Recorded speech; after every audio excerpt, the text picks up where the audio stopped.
Hello and welcome to episode 260 of the Veeam Community Recap. I can't believe it. We're back in normal circumstances. I'm Rick Vanover, the Rickatron, at my base in Central Ohio, and I'm joined by Madi back from World Travels. Madi, how you doing? Good day, Rick. Good day, community. Yeah, it's been such a long time since we had like a normal circumstance episode, but for all good reasons, right? Because you were on vacation or sort of vacation. Quasi. I was, yeah, I don't know. You tell, you tell us. Yeah. But yeah, I know for sure I was in South Africa for some Veeam user groups that were really good. And we're going to talk about it a bit later. And the Women in Technology event. I had a fantastic trip in South Africa. And yeah, as I said, we're going to talk later on that. But happy to be in normal circumstances. Yeah, indeed. And Maddie, we are going to talk more about the trip. You've got some incredible takeaways that we're going to share with the team here today, with the viewers. But, when you did that proposal, it's like, hey, Rick, I want to go to South Africa. I'm going to go do this and this and this. And I'm like, wow, she's really thought it through. Just wait till you see what she's done. She's done incredible stuff on that trip. So great job, Maddie. But we got a lot to get into. So you ready to jump into it? Let's do it. I love the content today. So Indeed. And we have a new tool. So I'm probably going to mess this up. I guarantee you I'm going to mess this up. But we are using a new tool for the capture. But let's see if, I did it. There we go. We're looking at our shared content. And first up is Stabs. And he is talking about the blind spot in your continuity plan. What if your team disappeared tomorrow? Fantastic point of view. What caught your eye on this one, Maddie?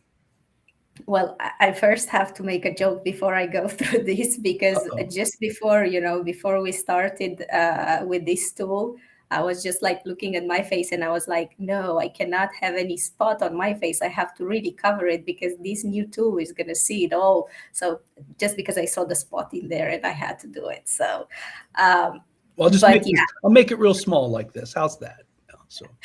Yeah, no, that's good. That's good. But it's fine. It's just like I think the quality of this camera is really good. The quality of the restream, because we are using restream now. I don't want to promote it, but yeah. Anyways, it's really good quality. So going back to Philippe's blog in here, I think that was really good content. He talks on, how quickly normal IT setups can become fragile when everything depends on, just a couple of key people. And, he says, like, we are always very strong on tools and technology. But this is a clear reminder, this article of his, that human continuity is just as critical as, the business for the business continuity. So often maybe this is the most overlooked risk that we take. So I don't think really we talk enough about this. And I like the fact that he brought it up. And this is an example actually from his field experience at a client that suddenly finds itself completely paralyzed. And why? Just because the only two IT people in the organization were both on long-term sick leave at the same time. I call this bad luck, but honestly, I think it can happen to anyone. So the real shock is that, nobody is actually able to answer a simple question. If a cybersecurity incident happens right now, what do we do? And the answer is we don't know. Not because systems are down, but because no one is left who knows how to operate them. So I think this is very valuable. Thank you, Philip, for putting it, in an article. And what is your takeaway on this one, Rick? Well, I was going to guess it right here, and he summarized it that this is inspired by factual events, right? I believe that this is actually incredibly overlooked, people side of it. I'll share one example, and Philippe a la Stabs goes into it. Let's see here. He mentioned it one time here. He put it in red because it's a big deal. I'll circle it in red. He says, if your system admin is the only person who knows a decryption password for your backup, the backups don't belong to you, they belong to them. Fair. I will supplement that and say, look, when I talk to clients that have gone through ransomware scenarios, so many times the ransomware actors will strike when the subject matter expert or experts plural are out on extended leave. Like they know that they're hiking in the mountains and can't respond, and so that puts pressure. So it's almost like a different type of attack surface. And I think that the people side of it is massively important, because what happens is if somebody walks in and tries to figure everything out in an emergency and there's no people with that institutional knowledge, it's just going to take more time and puts accuracy at risk. This is absolutely a finer point of life piece of advice here, Stabs. So thank you so much for sharing this one. This is fantastic. All right, next up, OG Joji back on the show talking about Hyper-V, and I love it because I'm like literally the biggest cheerleader for Hyper-V here at Veeam. But I got a number of things to say about this one, Maddie. But what caught your eye about Joe's post? Well, first of all, great to see Joe back at it, because we haven't really mentioned Joe's name in a very long time. So great to see he's again active. I think he just took a long vacation to China, from what I saw. But anyway, yeah, Joe looks at how Hyper-V backups work in Veeam, focusing on the choice between on-host and off-host proxies. And he talks about on-host proxies that run directly on each Hyper-V host and how they are deployed automatically and keep things simple and reliable.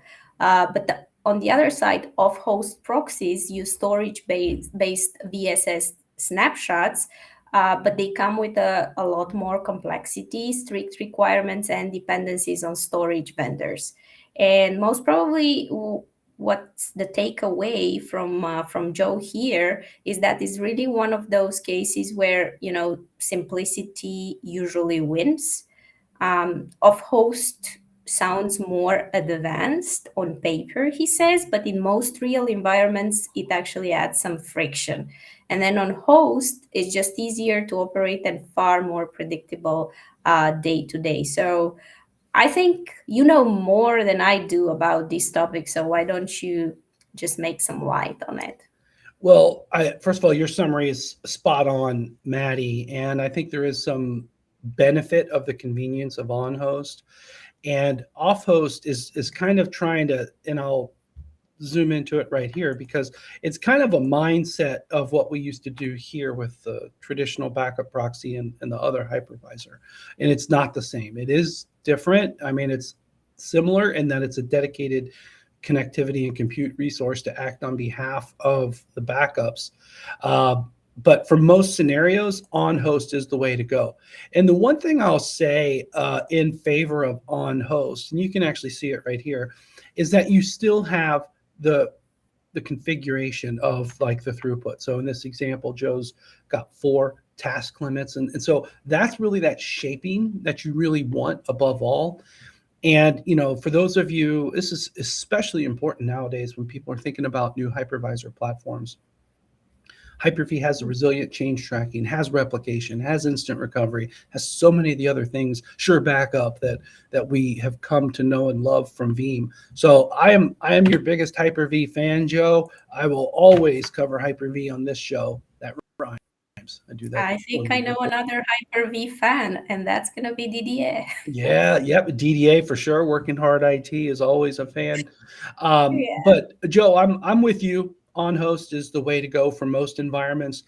And the other kind of scenario, if organizations have built a cluster so big that they have a dedicated off-host proxy, then that cluster being so big, I think they're going to have new problems. Okay, just by scale and management. So I'm on team on host, and thank you so much for giving Hyper-V some love. And just while we're at it, if you didn't know, OG Joji writes these security blueprints, and his team, I shouldn't say he does them all, but the security blueprints are a fantastic resource for proven Veeam designs at scale. So Joe and his colleagues implement these in the field, and then validate designs with product management. So an absolute secret weapon when it comes to Veeam architecture. So thank you, Joe. Thank you, Joe's team.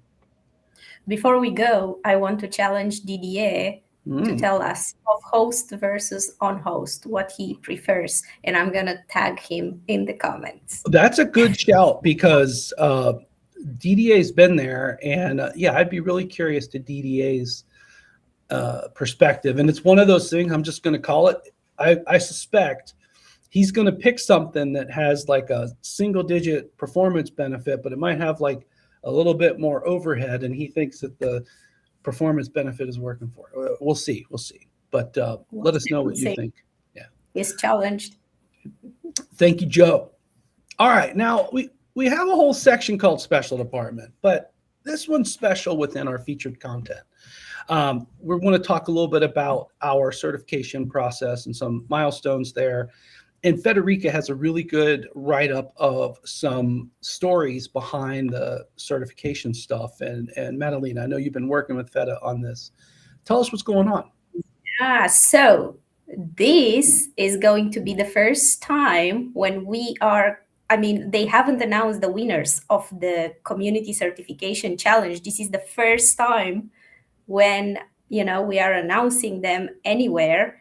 Federica didn't put the names in this blog, so it's only going to come out from the recap. So this is the big reveal? This is the big reveal, exactly. This is the big reveal. So everyone is going to be aware that they won a prize on Friday. So that's great. I'm going to show it in a minute, but let's just go over the blog a little bit. This started initially, just as a training push, quickly turned into a stream of very hands-on community stories, because what they did with this community certification challenge, basically they invited some members of the community to give feedback on the new VMC Plus. They were involved with the beta program, and they had some challenges to write a feedback on it, to post some blogs, to share it on their social media. So they had some rules around that I really can't remember exactly the rules, so I'd rather not complicate myself with that. But yeah, they had to share, and I think the most voted one were basically the winners that we are going to announce today. So I think out of this, challenge, everyone got something. The certification team got some great feedback, some real people that were sharing real experiences, takeaways from the field.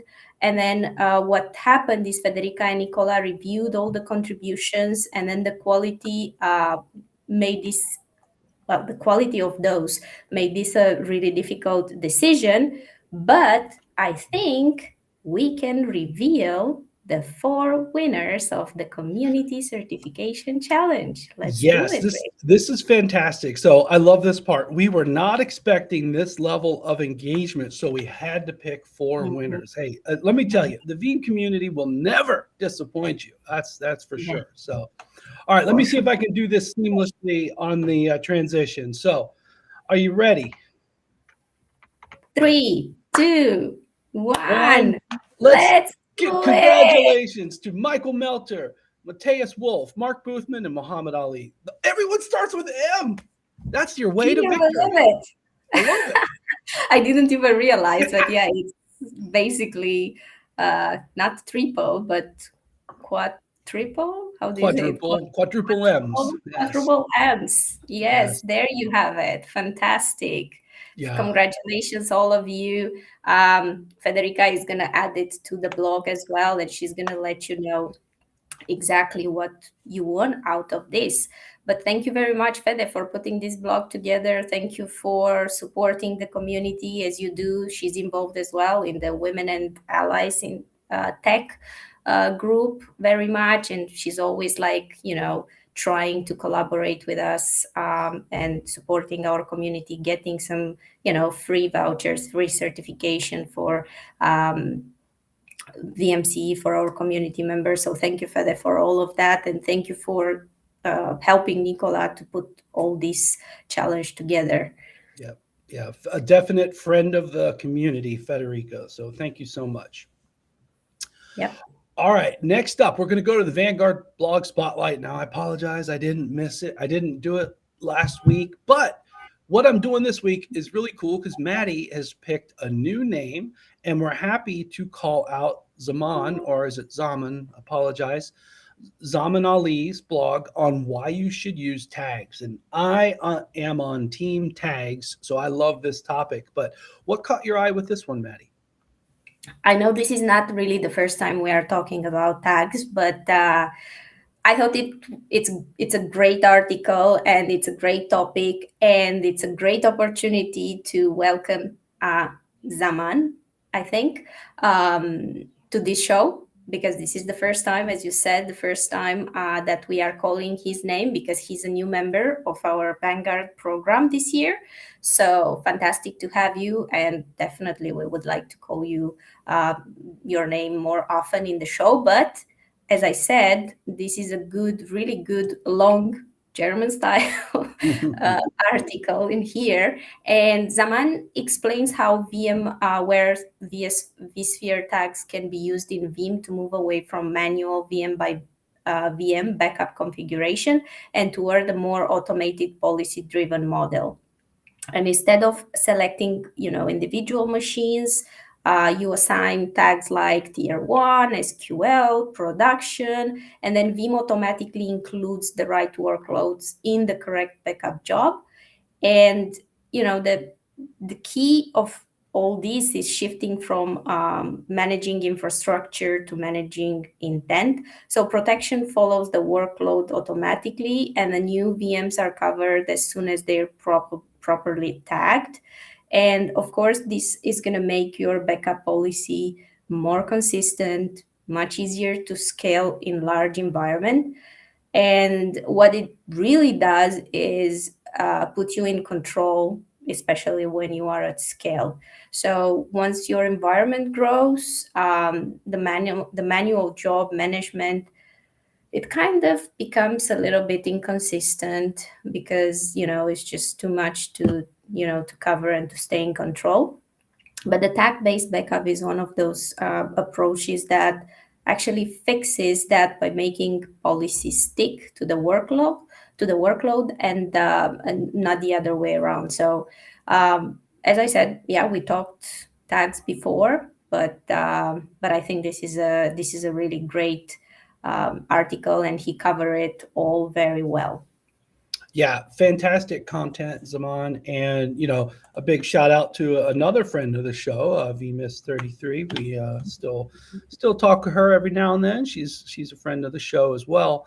But one thing I'll highlight here is if you're thinking about getting started with tagging in your environment. So I have two pieces of advice. One, get your tagging infrastructure and configuration and categories, set that up first, and then think about building the Veeam policies around it. And then the third kind of new twist to it is use AI in the sense of you can write PowerShell scripts that'll tell you in your VMware environment what does and does not have a tag. And you can quickly kind of take a look at the environment and get it clean. And then also Veeam 1, for example, will tell you what is not backed up. So as you move to tagging, you might not have everything backed up. So make sure you use the VMs with no backup report to then close the loop on what is or is not protected, tags or not.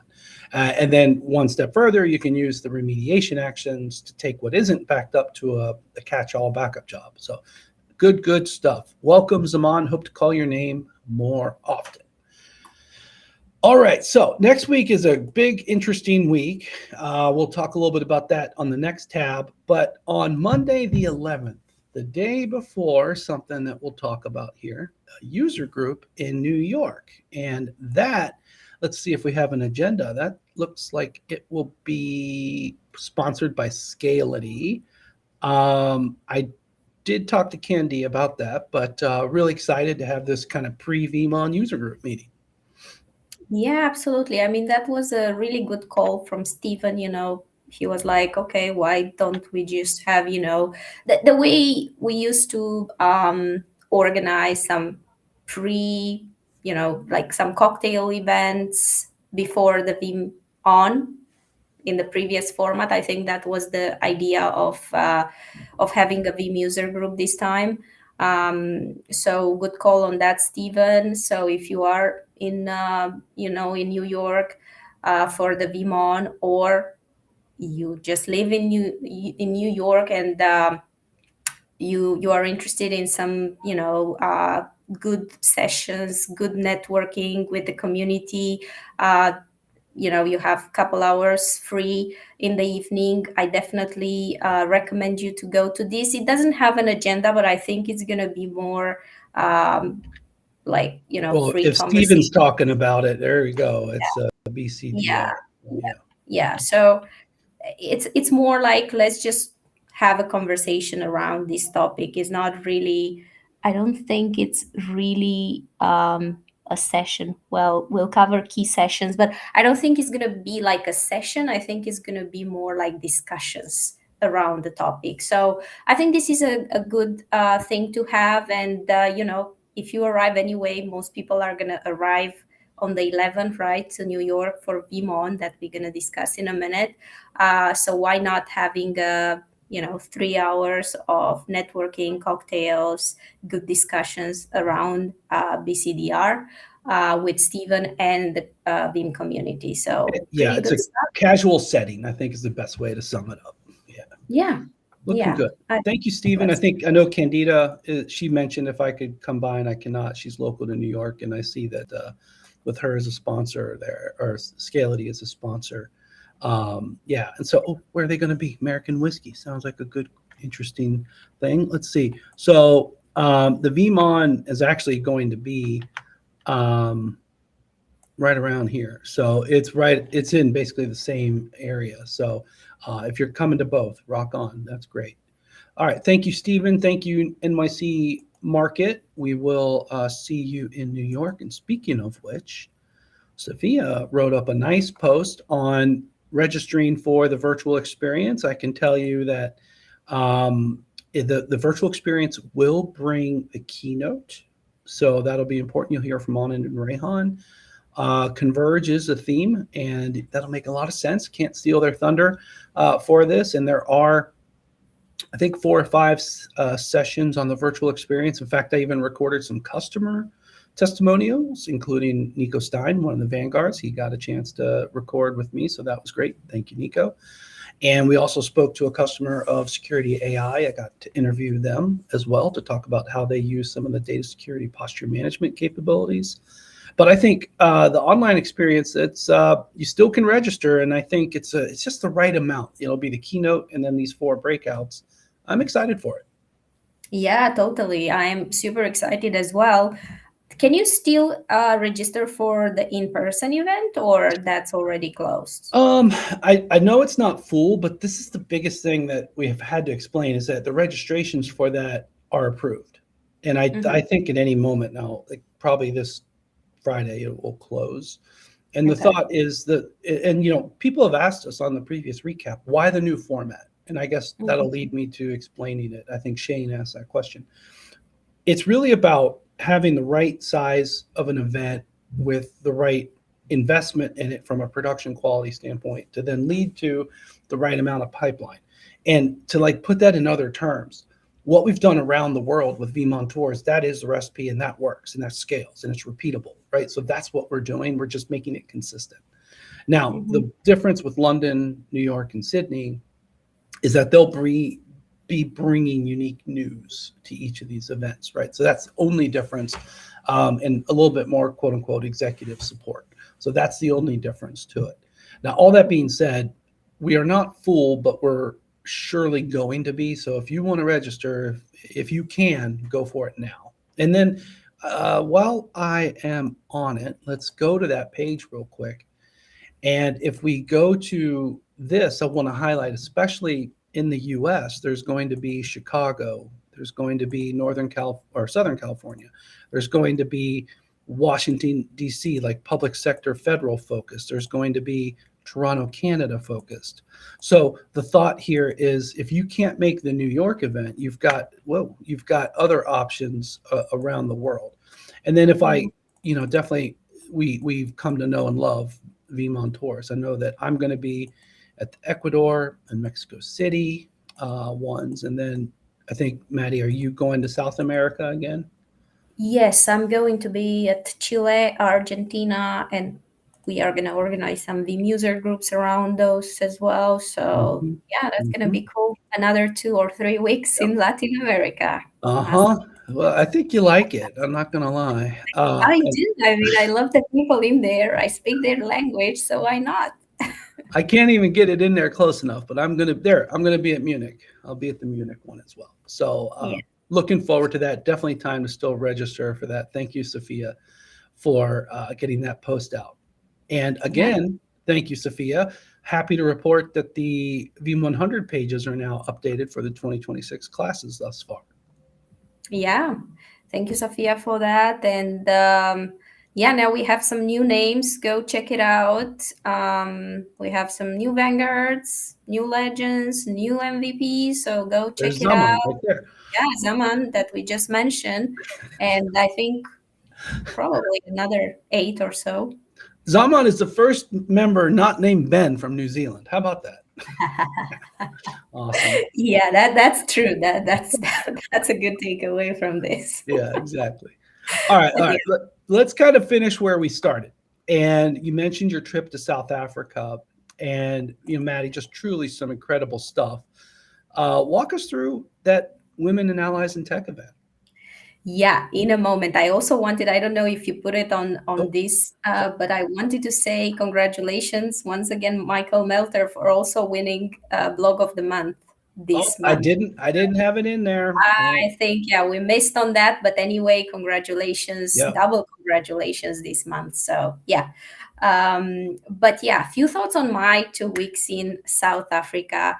That was a really amazing experience. First of all, it was fantastic to see how, people are so hospitable there, so welcoming, very curious to talk to you, to know you, and really like in a very honest way. So I really enjoy that. We did two Vim user groups, one in Johannesburg, the other one it was in Cape Town, and we actually prepared now you are going through my Women in Technology um, blog that I'm going to talk about in a minute.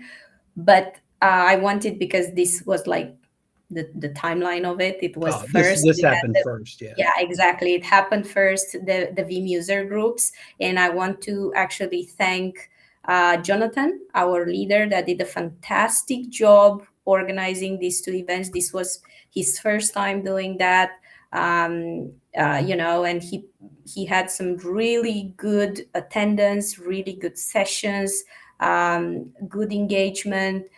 Everything was really, like top. We had Ian as well that talked about security AI, and he talked about V13, and we also had a sort of AMA that was really good, and people were very curious. Actually, this is a reel that we created. I did a bunch of videos, and we did an interview with Pomuzzo, who is one of the users, and he was happy that he had everything clarified about security AI. And Oh, I love that. Real Yeah, people, real Veeam, real talk. That's like a I mission statement if I've ever seen one. That's awesome. I know that was all, Jonathan. So again, really great leader. Really liked it.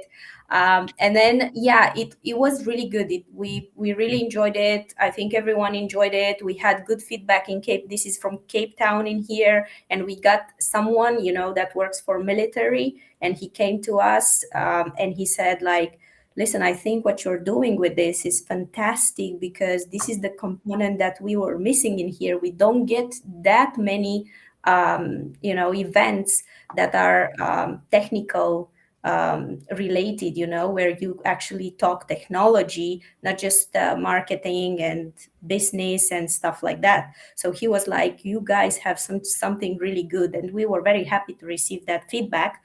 And yes, this is what you are showing. It's a reel. So what we are starting now with the Veeam user group, because we want to create a little bit more awareness, and we are working with our leaders and with the Veeam team to do videos, and interviews at the Veeam user groups, and have this type of reels, promo reels. That's how I call them. Yeah. So happy that we managed to get this. Jonathan is exciting. We're gonna get even more of the events. He promised he's going to do more this year. So let's see. But then on top of that, you were going over my blog because I did, on top of the Veeam user groups that I attended, I also attended a Women in Technology event. And this was, as I was mentioning earlier, probably one of the most diverse in terms of content and people from different backgrounds. They had speakers from France government, South Africa government. They had IT people. They had singers. They had swimmers. They had artists. They had students. Basically, and the topics were so diverse as well. They had some motivational and very inspirational sessions with really good public speakers, and then they had these kind of sort of debates and panels, and there are a lot of great sessions in there, and I actually picked, I don't know, my 5 favorite ones that I thought had the most impact on me, and my what I want to do with my career, what I want to do with my life. But yeah, the great takeaway is actually what I put. If you go at the bottom, is actually the conclusion of all this, and the my takeaway from this event. I really loved it, and it's just not the picture, but my conclusion of the final question that actually brings everything together, and that is, how do we contribute to the common good, and how do we use technology in that sense, to shape the common good. So yeah, I loved it. I think this type of events should be attended by all women working in technology, and not only in technology, because it's a great opportunity to develop yourself, to maybe think about stuff that you don't think normally. So I really enjoyed it, and I want to thank you, Rick, for offering us the opportunity, the ladies in your team, and not only to attend this sort of events.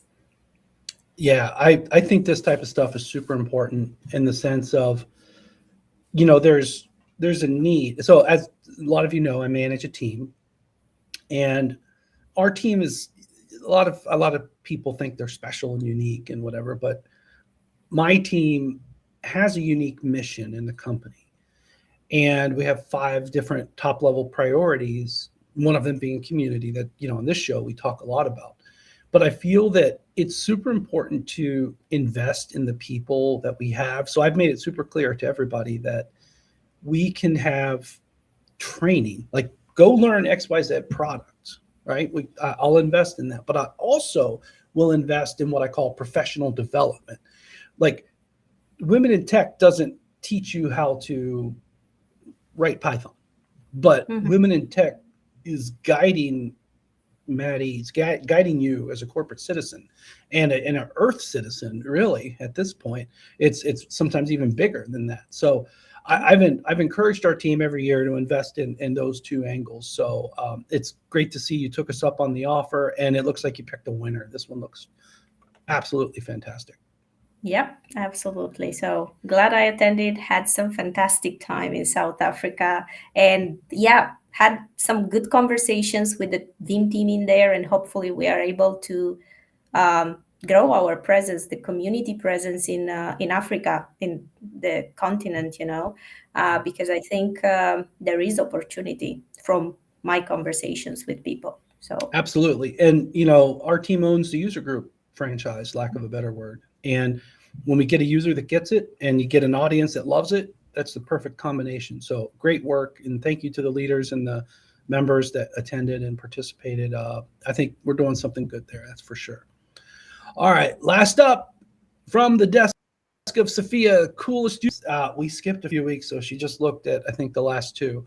But we're going to go with plus 237 and some coolest usernames. King Stephen, all hail. And then, I'm blocking that one. Let me undo it there. Veeam Tester 2026. What were you doing in 2025? I need to know. Jeremy Fluxit. I think I said that right. Kenneth Champs, and the Alfred's pick is the Neon Frog. Ribbit. Love it. Some funny stuff in there. Yeah. That's a cool one. Yeah. Alfred knows his stuff. I think so. Sophia. All right. Now, what's funny is we're using this new tool, but I don't know how to, I forgot how to stop the share. So I don't know how to bring it home, Maddie.